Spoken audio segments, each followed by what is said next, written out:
estás analizando del periódico Reforma. Déjame contribuir con dos ejemplos. Uno, porque lo sugiere, nótese mi sarcasmo, Fernando Belaunzarán, que dice: es preocupante la estela de odio desatada con las calumnias e infamias que lanza López Obrador desde sus mañaneras.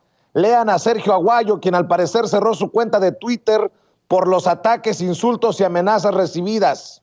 Odios mexicanos, publica en el periódico Reforma Sergio Aguayo, el académico al que solo le faltó llamar a Andrés Manuel Díaz Ordaz. Dice: el rencor sigue su marcha incontenible. ¿Qué hacer? Imposible saber si en algún momento nos deslizaremos por el abismo, dice Sergio Aguayo. Pensaba dar por concluido el intercambio de opiniones con el presidente. Fue áspero, pero sin injurias. Añado esta columna por tener evidencia empírica de que las mañaneras son uno de los detonadores del odio en redes sociales. El miércoles 8 de diciembre publiqué la columna Ecos del 68. Hacía algunas comparaciones entre el 68 y el conflicto en el CIDE y llamaba al diálogo. Recibió poca atención en redes. 2 tuits sabatinos incrementaron el interés durante el fin de semana. Primero fue Reforma recomendando la columna. Luego una cuenta me botaba al basurero de la historia y descalificaba a los académicos del CIDE por privilegiados. Repercutió con moderación. Eso cambió a partir de la mañanera del lunes 13. En ese espacio el presidente me tachó de intelectual deshonesto porque lo comparé, según él, con Gustavo Díaz Ordaz. Respondí con un tuit negándolo. Jamás lo he equiparado porque Andrés Manuel López Obrador nunca ha sido un represor. Sí dije que algunos sectores de la 4T, señalé a CONACYT, replicaban actitudes del 68 al descalificar a la comunidad del CIDE, tomar decisiones autoritarias y rehusarse al diálogo. El Colegio de México es, como el CIDE, una institución pública de investigación y docencia de excelencia. Ahí coordina un proyecto encabezado por Gabriela Cruz Alonso sobre el odio en redes. Pedí una opinión a su equipo y la respuesta fue un caudal de cifras según las cuales, antes de debutar en la mañanera, mi columna recibió 17 insultos. Después de ella fueron 3,110 en un lapso similar. 140 mensajes son particularmente agresivos y algunos podrían ser considerados delitos. Próximamente se publicará toda esta investigación que confirmará lo encontrado en otros análisis en curso. El estudio de odio en Twitter y otras redes permite identificar una secuencia. Quienes participan en la vida pública pueden detonar oleadas de descalificación o respaldo en las cuales influyen cuentas dedicadas profesionalmente al insulto o al apoyo. Es cierto que en la inmensa mayoría de los tweets no aparece una amenaza directa, pero la sistematicidad y frecuencia a través de la cual se detona el insulto puede llegar a ser tanto más intimidante que un mensaje que atenta contra la vida de uno. Por eso es que se trata de un tema de preocupación universal. Hay momentos en que las descalificaciones se traducen en amenazas físicas. En mayo de 2020 amagaron a Reforma con poner una bomba y en octubre de 2021 amenazaron de muerte al hijo de Lili Téllez. Como ambos habían sido señalados como adversarios de López Obrador, este reaccionó pidiendo inmediatamente mesura a sus seguidores. Algunos lo escucharon, otros lo ignoraron. Cuando el rencor se desboca, es difícil regresarlo a la madriguera. El odio en México tiene una larga historia. Uno de los momentos cumbre fue la abyecta campaña de difamación lanzada por Felipe Calderón contra López Obrador en 2006. La denuncié en mis columnas de aquel año y la demostré en una obra posterior, Vuelta en U. Resulta natural que esa experiencia haya dejado una mancha indeleble en el estado de ánimo del actual presidente. Eso no justifica la ligereza con la cual lanza acusaciones sin sustento. El rencor sigue su mancha incontenible hacia lo desconocido. ¿Qué hacer? Me permito un párrafo con reflexiones personales.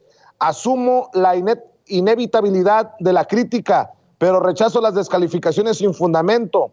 Ni he comparado al presidente con Díaz Ordaz, ni me beneficié en el viejo régimen, ni defiendo con mis textos algún privilegio. La era digital ha exacerbado los rencores porque Twitter y otras plataformas digitales lucran con los excesos y evaden la transparencia y la rendición de cuentas, y porque nuestros organismos públicos se desentienden de incursionar en un terreno espinoso y sin legislar. La violencia verbal es la antesala de la violencia física, aunque es imposible saber si en algún momento nos deslizaremos por el abismo. Con el país enlutándose por el auge del crimen organizado y una polarización política evidente, gobernantes y críticos debemos tomar conciencia sobre el ambiente que se está gestando.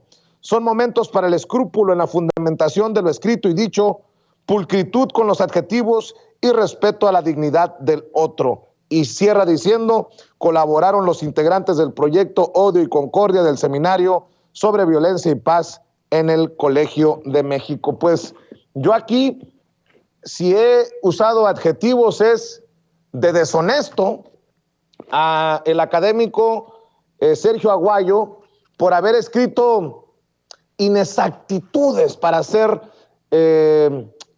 elegante, sobre nuestro corresponsal en su momento en las mañaneras, Rafa Herrera, a quien no le ofreció ni siquiera una disculpa por esas inexactitudes en su columna, en una de sus columnas en el periódico Reforma.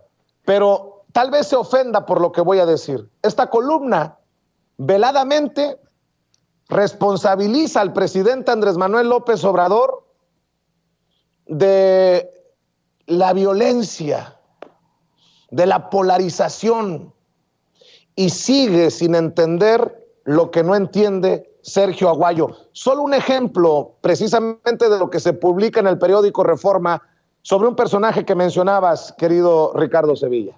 Así es, Vicente. Yo voy a ser un poco más duro porque no soporté esta columna. Realmente es un hijo de la rechingada. Es un hijo de la rechingada, y lo digo con esas palabras porque imagínate nada más. Realmente al universo le preocupa que un grupo de bots o de tuiteros le digan algo. ¿Realmente le preocupará a, no sé si haya vida en Plutón, en Marte?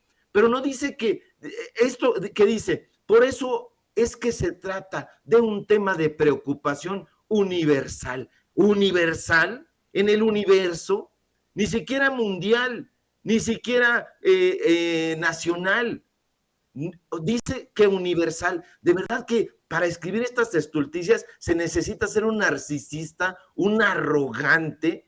A mí me han escrito cualquier cantidad de estulticias en Twitter y no salgo corriendo desde mi trinchera en Regeneración a decir, me están amenazando, y estas amenazas que me propinan son un tema de preocupación universal. Qué narcisismo, qué egolatría. Y fíjate, colaboran los integrantes del proyecto Odio y Concordia del Seminario sobre Violencia y Paz del Colegio de México. ¿Y quién los dirige? Los dirige él es el coordinador de ese seminario, y hay que ver ¿por qué demonios estarían escribiendo los seminaristas este trabajo que le correspondería a él? ¿Por qué deberían de colaborar en una columna pagada por Junco de la Vega con esta estulticia? Bueno, porque son los becarios, porque él es el coordinador, porque él les ordena, y si no, salen volando del Colegio de México. Eso es nefasto. Este profesor visitante de Harvard no tiene la dignidad que dice, no tiene escrúpulos y tampoco tiene fundamentos. Esto es lo que se llama polarización, no la que está llevando a cabo el presidente de la República, sino esto.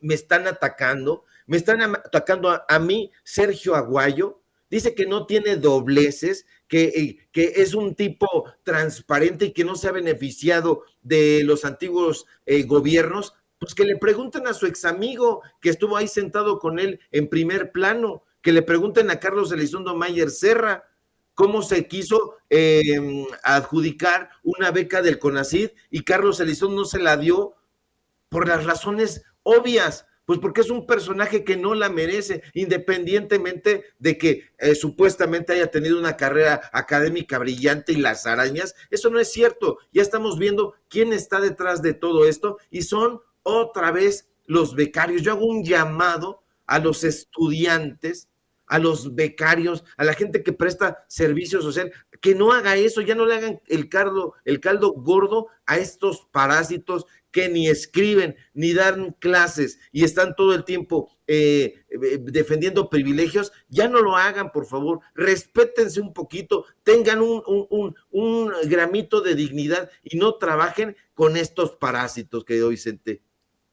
Para también